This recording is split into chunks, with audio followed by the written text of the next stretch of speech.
Il y a eu un attroupement des gens. Et Et les gens criaient de gauche à droite. À l'endroit d'un homme, et puis on lui disait. À l'endroit d'un homme, et puis on lui disait. Assassin. Criminel. Ingrat. Les gens continuaient pas, la troupe continuait pas à s'augmenter. Et puis il y avait un étranger qui était en train de passer. Et il s'est posé la question, ou bien il était curieux pour savoir pourquoi on donnait tous ces noms, tous ces adjectifs qualificatifs à cet homme-là. Et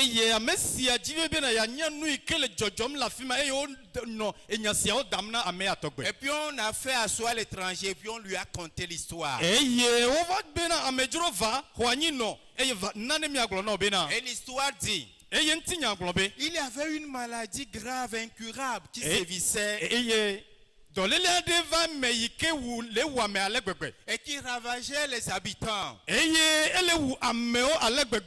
Toutes les tentatives pour venir à bout de cette maladie incurable étaient un fiasco.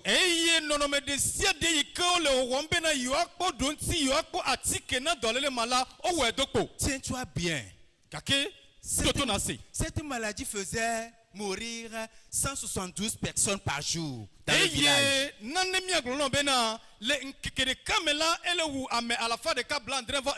Pendant ce temps, les gens s'activaient pour trouver solution à cette maladie incurable.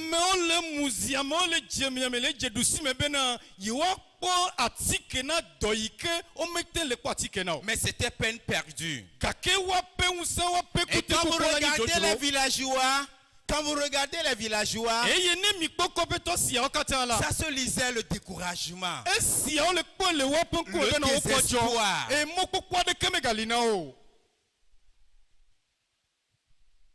La désolation était au rendez-vous. Et puis un jour, un homme va trouver ou bien va avoir accès à cette remède-là qui permettrait à ce que cette maladie soit guérie. Il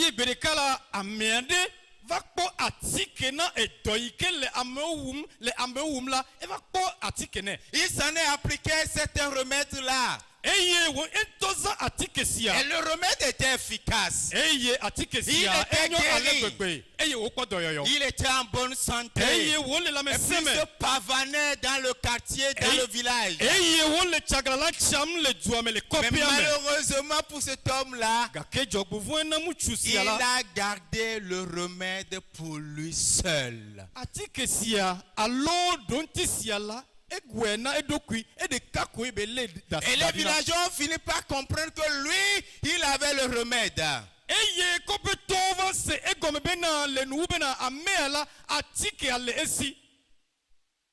Et c'est en ce moment qu'ils lui ont commencé par crier dessus. Tu as le remède là? Et puis tu laissais les gens mourir. Ça c'est crime contre l'humanité. Alors si c'était toi, quel nom tu vas donner à cet homme-là?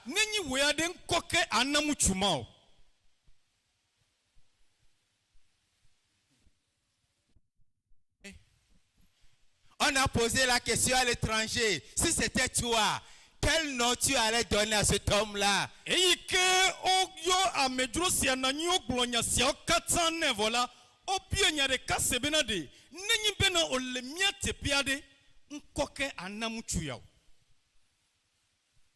Si c'était toi, tu allais donner quel nom à ce monsieur-là?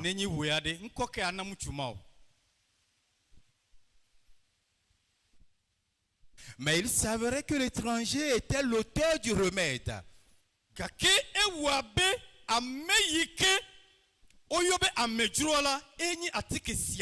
il alla vers l'homme et puis lui posait la question. Mais qu'as-tu fait du remède que je t'ai donné. Le monsieur baissa la tête.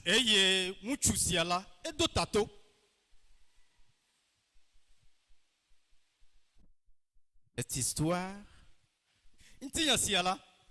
ressemble un peu à ce que nous sommes en train de vivre aujourd'hui.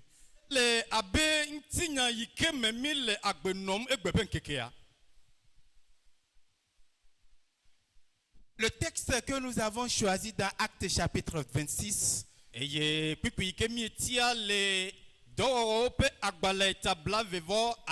va nous aider à comprendre l'histoire là. Actes chapitre 26 16-17.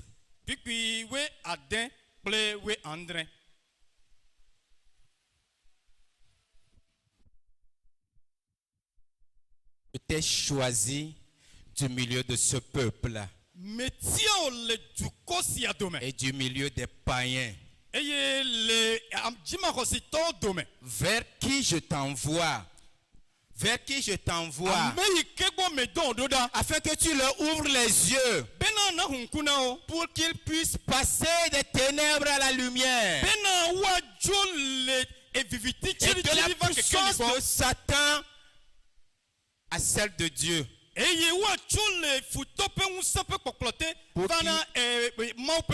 pour qu'ils reçoivent par la foi en moi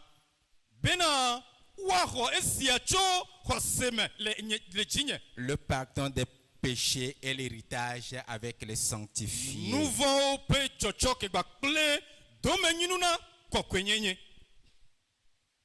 C'est un extrait du témoignage de conversion de l'apôtre Paul devant le roi Agrippa.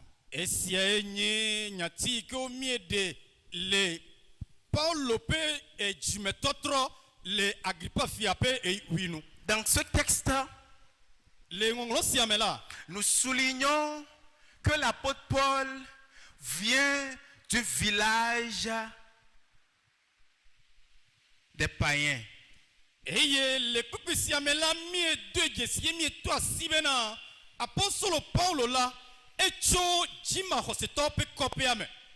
Et la maladie qui sévissait en ce temps-là, qui faisait des victimes, qui faisait des ravages, était tout simplement le péché.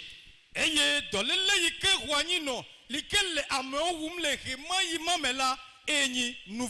se manifestait par la cécité de tout le village. Les gens étaient aveugles. Les gens marchaient dans l'aveuglement.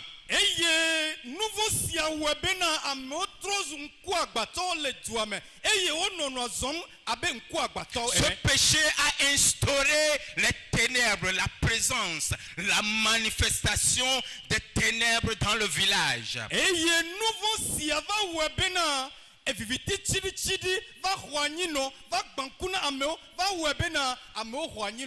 Le village était sous la domination de Satan.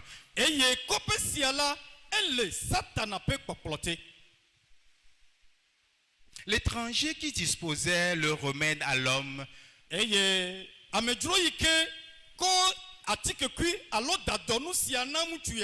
c'était Jésus. En ce temps-là, l'homme qui avait eu le remède, l'apôtre Paul,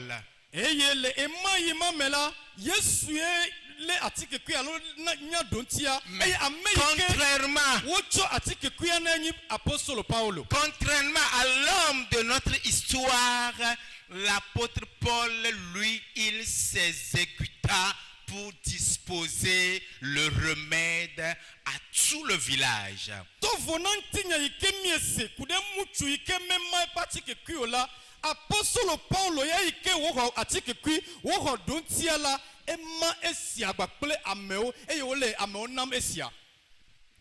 Avec l'unique dose,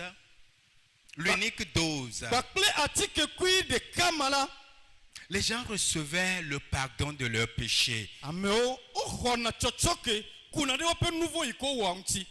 Et ils recevaient également l'héritage des sanctifiés.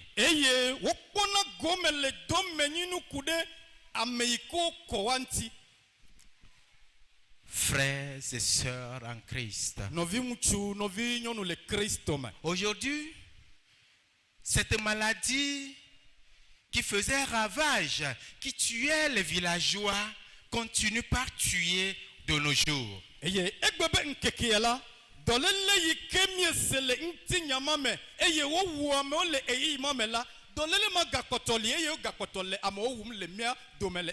Le péché continue par faire des victimes avec le concours de Satan de nos jours.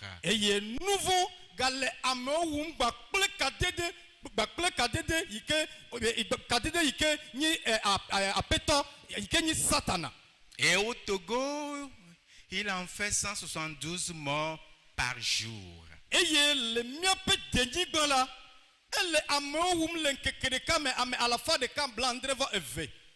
C'est un sondage que nous avons recueilli avec une structure chrétienne qui travaille dans le programme de discipulat nommé Arbre de vie.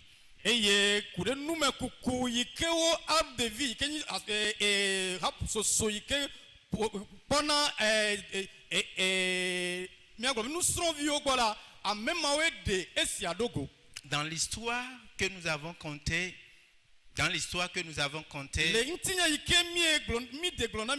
il y avait les villageois qui faisaient de leur mieux pour juste avoir un répit ou bien pour surmonter cette maladie-là.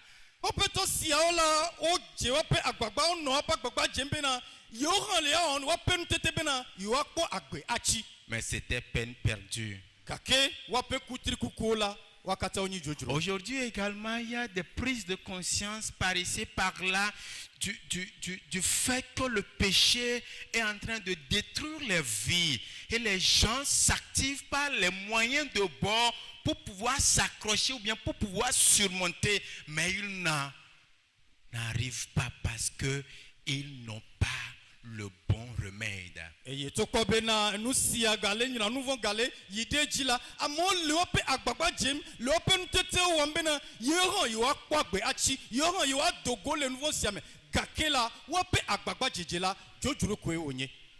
Pour certains, le remède aujourd'hui, c'est les stupéfiants, les drogues.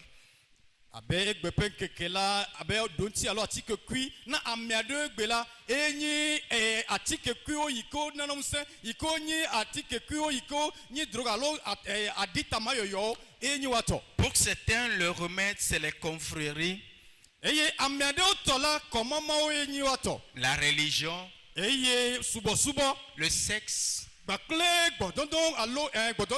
l'alcool, la quête du succès. Mais toutes ces choses-là, une fois leur effet passé, on revient à notre statut de pécheur et on est face à la réalité de l'impact du péché dans sa vie.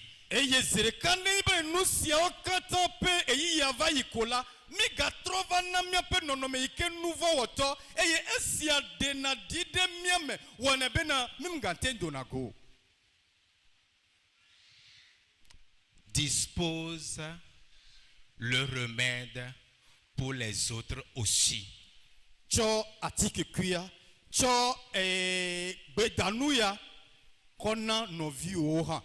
L'apôtre Paul, une fois qu'il a eu le remède, il n'a même pas consulté ni vent, ni mer, ni je ne sais pas quoi.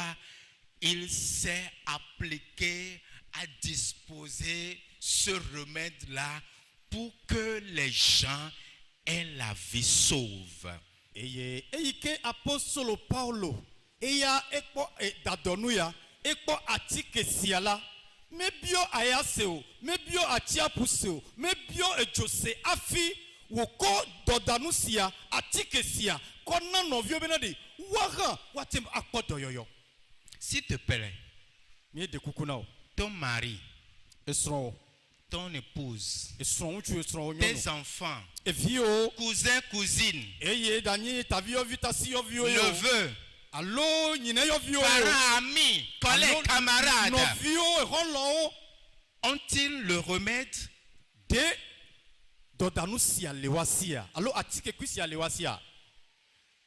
J'allais oublier. Et toi-même, tu as le remède?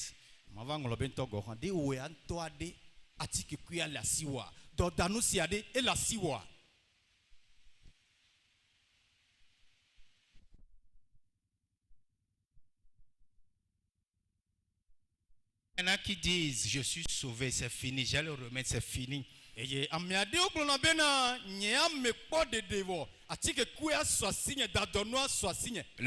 Le reste ne me concerne pas. Détrompe-toi.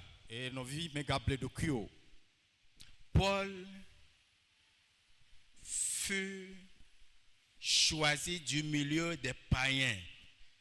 Apostolo Paulo, comme toi aussi, tu es choisi du milieu de la famille.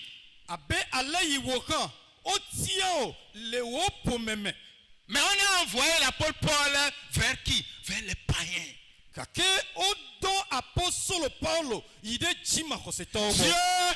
m'envoie et t'envoie aussi vers ces gens-là, du milieu desquels nous sommes sortis par grâce pour leur amener l'évangile.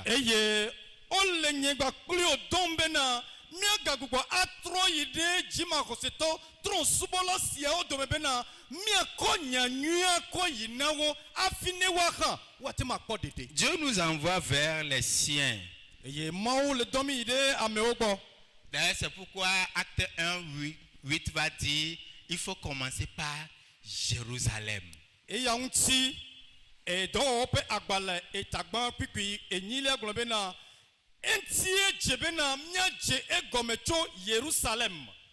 D'autres pensent que c'est l'affaire des pasteurs, des diacres, des évangélistes, des missionnaires, ceux qui sont dans l'église depuis fort longtemps.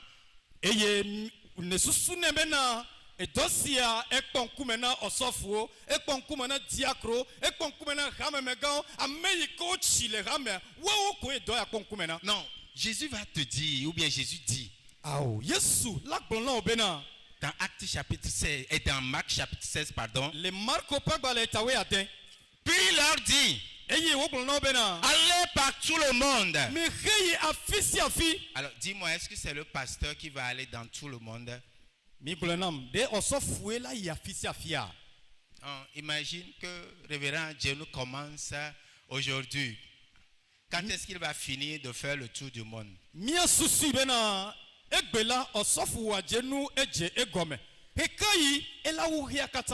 Allez par tout le monde. Prêchez la bonne nouvelle à toute la création. Celui qui croira, qui sera baptisé, sera sauvé. Mais celui qui ne croira pas sera condamné. Et à côté de nous, de tous les jours, il y en a qui sont condamnés. Et nous sommes là pour regarder ses frères, ses amis, ses partenaires, collègues, clients être condamnés chaque jour.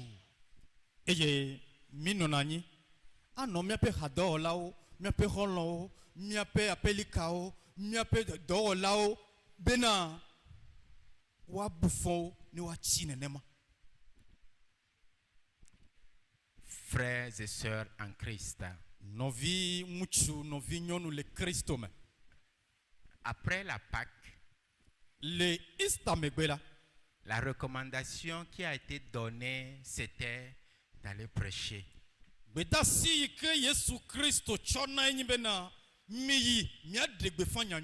Nous avons célébré la Pâque la dernière fois. Maintenant, allons prêcher.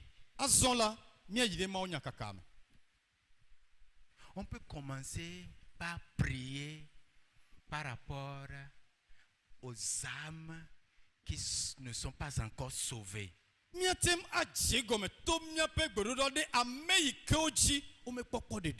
On peut aller auprès de ces personnes-là, partager avec eux notre témoignage de conversion.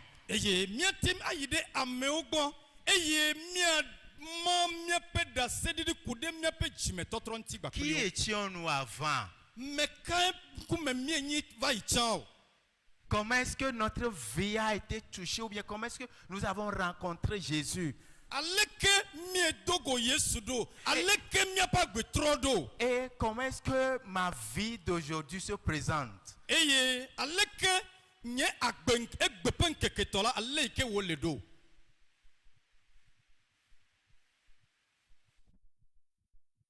Tu ne peux pas faire ça.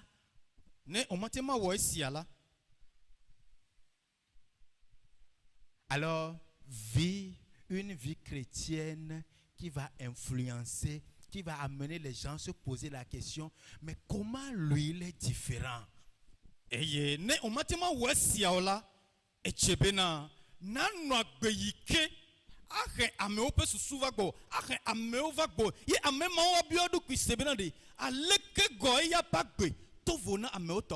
Dans la maison, dans le quartier, dans le service, à l'école, n'importe où, le marché, où tu seras, il faut que les gens, lorsqu'ils vont t'observer, vivre passer, s'habiller, se coiffer, manger, je ne sais pas quoi dire, qu'ils disent, lui, il est différent.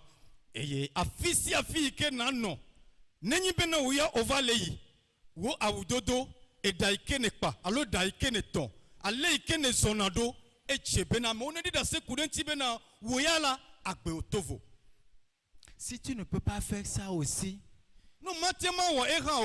alors invite-le à venir à l'église.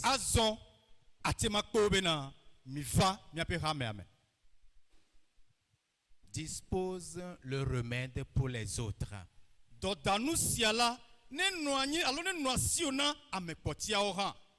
Que Dieu nous bénisse. Amen. Amen.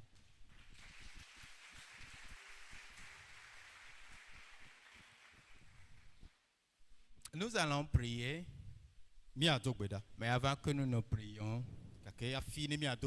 je voudrais que tu te rassures à toi-même, pas à moi, mais à toi-même, que tu as le remède.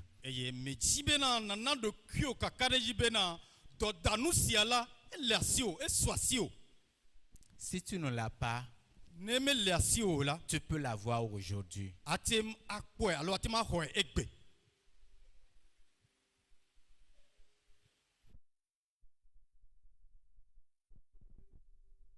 La deuxième chose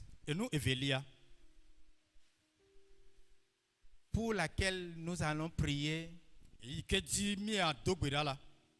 bientôt le mois de mai est décrété dans le monde entier le mois d'évangélisation.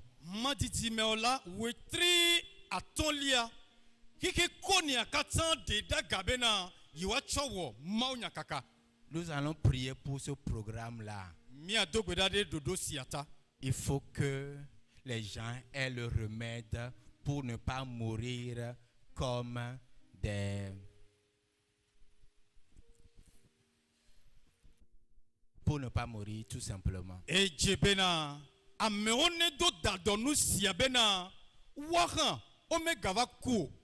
te rappelle qu'au Togo, ils sont 172 au moins qui meurent sans avoir ce remède-là.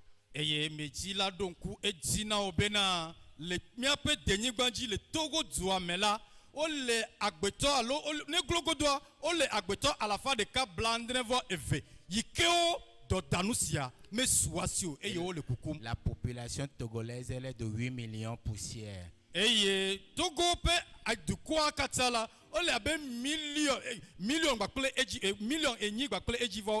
ce calcul-là, 172 fois 365.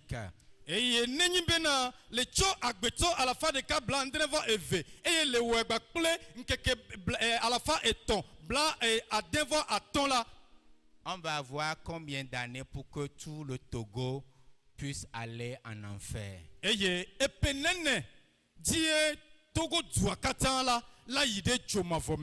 Nous prions. Alors si tu n'as pas le remède, tu peux tout simplement lever la main. Nous allons prier pour toi.